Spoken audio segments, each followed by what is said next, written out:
नमस्कार, मैं हूं वीरेंद्र कुमार झा और आप इस समय देख रहे हैं खबर तक तक। खबर तक तक के धर्मानुरागी दर्शक वृंद, खबर तक तक के धर्मखंड के अंतर्गत आज मैं जिस कथा प्रसंग को लेकर आप सबके समक्ष उपस्थित हुआ हूं, उस कथा प्रसंग का संबंध द्रौपदी के स्वयंवर में अर्जुन के द्वारा लक्ष्य भेदन करने के उपरांत द्रौपदी के द्वारा अर्जुन के गले में जयमाल डालने के बाद उत्पन्न परिस्थितियों से जुड़ा हुआ है।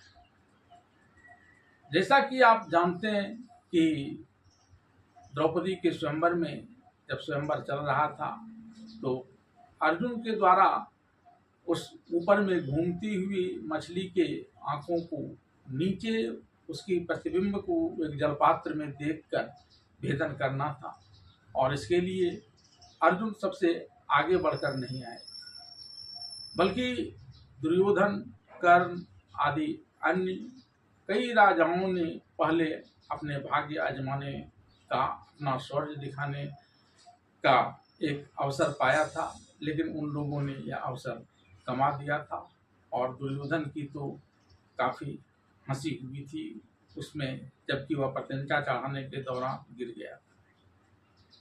कर्ण की लाज तो द्रौपदी ने यह कहकर बचा दी कि मैं किसी सूत पुत्र को इस स्वयंवर में वर्ण नहीं करूंगी। तो इस बात की कुंठा उन सबके मन में थी और जैसे ही अर्जुन ने लक्ष्य भेदन किया और द्रौपदी ने अर्जुन के गले में जयमाल डाला, उन लोगों ने एक महान षड्यंत्र किया था। यह षड्यंत्र क्या था और क्या इसमें दुर्योधन, कर्ण आदि को सफलता मिली थी, इसकी जानकारी मैं आपको महाभारत के आधार पर देने जा रहा हूं और आप इस वीडियो को पूरी तरह से देखेंगे तो पाएंगे कि किस प्रकार से दुर्योधन और कर्ण ने जो बड़ा षड्यंत्र किया था द्रौपदी को पाने का, कि यह ब्राह्मण इसे लेकर कैसे जाएगा, उसका क्या हश्र हुआ था।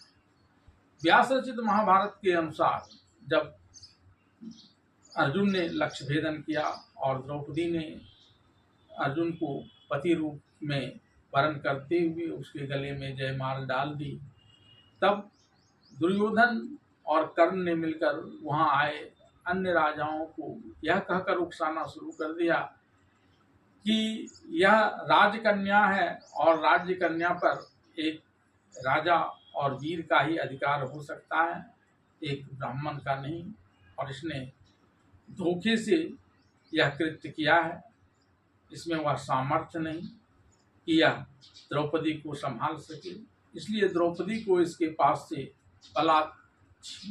अपहरण कर देते हैं। और यह सोचकर उन लोगों ने, खासकर कर्ण ने, अपने धनुष पर प्रत्यंचा चढ़ा ली और काफी क्रोधित मुद्रा में अर्जुन की तरफ बढ़ने लगी। उधर मद्र, नरेश, शल्य भी गदा भांजने लगे, दुर्योधन भी गदा भांजने लगे। तब वहां उपस्थित ब्राह्मणों ने अर्जुन से कहा, हे अर्जुन, आप घबराएं नहीं, हम सब आपके साथ हैं, हम मंत्र से आपकी जीत की कामना करेंगे। इस पर अर्जुन ने कहा, आप सब लोगों ने मुझे समर्थन दिया, यही बड़ी बात है।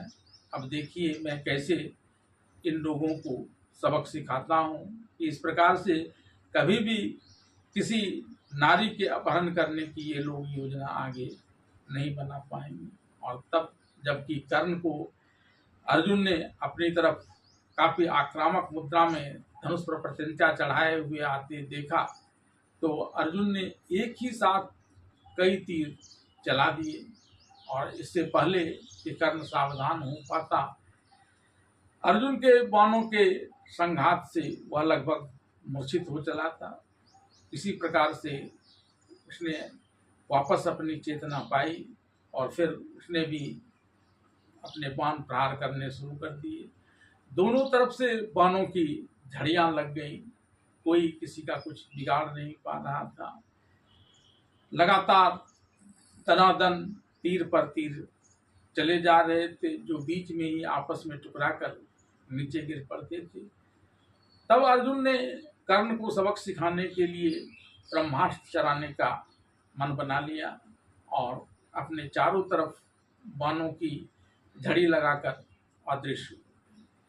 कर्ण ने जब इस दृश्य को देखा तो उसने अपने बाण चलाकर उस सारे बाणों को विलोपित कर दिया, जिसे देखकर लोग कर्ण की जय जयकार करने लगे। लेकिन कर्ण ने अर्जुन को ब्रह्मास्त्र साधने की मुद्रा में देख लिया था और वह अब अपने प्राण को लेकर सशंकित हो गया। लेकिन प्राण के साथ साथ उसने अपनी प्रतिष्ठा भी बचाने का यह कहकर प्रयास किया, हे अर्जुन, आप क्या साक्षात धनुर्वेद हैं या परशुराम हैं या सचीपति इंद्र हैं? क्योंकि आपकी इस शस्त्र विद्या में पूरी निपुणता है और सारे बाण आपके बन के अनुसार चलते हैं। तब अर्जुन ने भी कर्ण को सबक सिखाने के दृष्टिकोण से कहा, हे कर्ण, न तो मैं सचीपति इंद्र हूँ और परशुराम को तो आप पहचानते ही हैं, आप तो उनके शिष्य भी रहे हैं। मैं तो एक सामान्य ब्राह्मण हूँ जो अपने गुरु के समीप रहते हुए उनके द्वारा दिए गए ज्ञान से यह शिक्षा प्राप्त कर धनुर्वेद में निपुण हुआ हूँ और आप पर ब्रह्मास्त्र से हमला करने के लिए आतुर हूँ।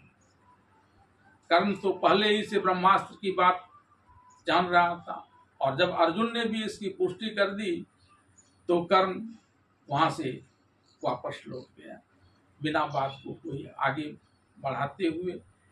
और इधर मद्र नरेश शल्य ने भीम पर आक्रमण कर दिया। भीम और शल्य के बीच काफी जोर शोर से गदा का प्रहार होने लगा। एक दूसरे को हाथियों की तरह मदोन्मत्त होकर ठेलते, कोसों पीछे ले जाते, फिर दूसरे को पीछे धकेलता, एक दूसरे पर गदा प्रहार करते, लेकिन कोई टस से मस नहीं हो रहा था।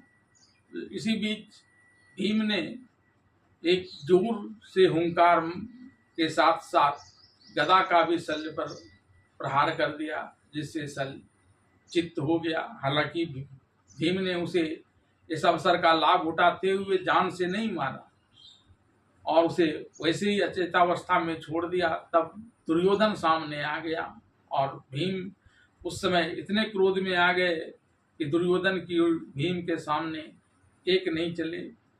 और तब जब भगवान श्री कृष्ण ने स्थिति को काफी बिगड़ते हुए देखा तो वहां आकर उन्होंने यह संवाद कहे कि ब्राह्मणों से विद्या दान लिया जाता है, ब्राह्मणों का सम्मान किया जाता है, उनसे आशीर्वाद लिया जाता है, ब्राह्मणों से लड़ाई नहीं लड़ी जाती है।